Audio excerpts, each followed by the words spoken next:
Romain-Marie, comment qualifiez-vous le début de saison de l'équipe dijonnaise? Un petit peu timide, hein, voilà, j'en ai parlé déjà dans vos confrères dans la presse d'hier. Voilà, on a un super groupe de coureurs qui normalement ont pris un an d'expérience par rapport à l'an dernier, donc voilà, devraient arriver à des niveaux supérieurs à ceux où ils sont aujourd'hui.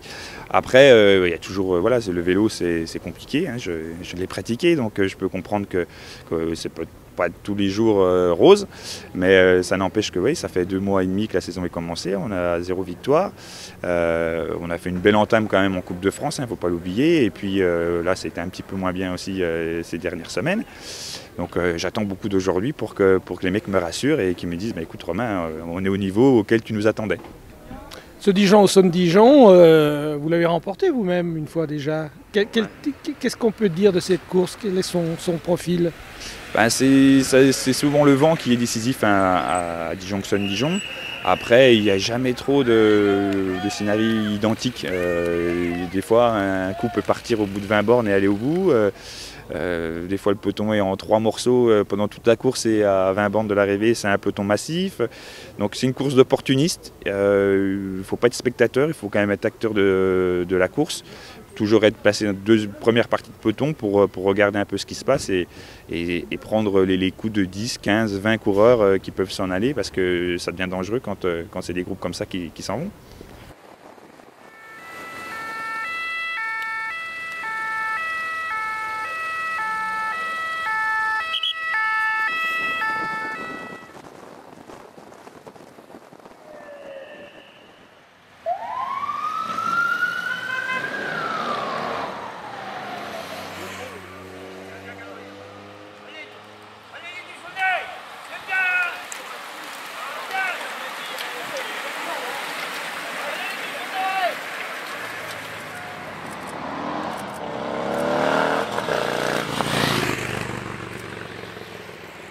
Avec Antoine, on vous a vu constamment aux avant-postes de cette course. Vous avez compté jusqu'à 3 minutes, presque 4 minutes d'avance. Ouais. Vous y croyez à ce moment-là? Ben, à ce moment-là, à vrai dire, c'est pas le moment où on croyait le plus. C'est quand on a commencé à accélérer qu'on voyait que le temps avait du mal à baisser en faveur du peloton.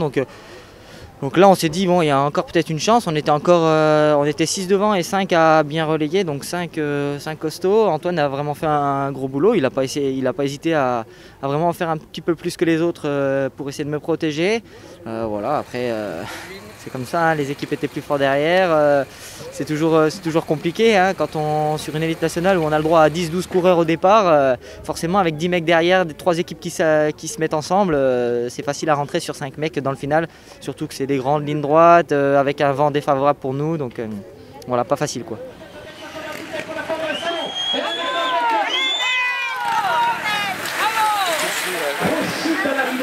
Évidemment, lui remettre évidemment tout simplement ce trophée. Je demanderai pour le trophée avec pour la Dijon avec le vainqueur trophée avec Eiffage Construction Bourgogne avec Patrice Dufour, directeur.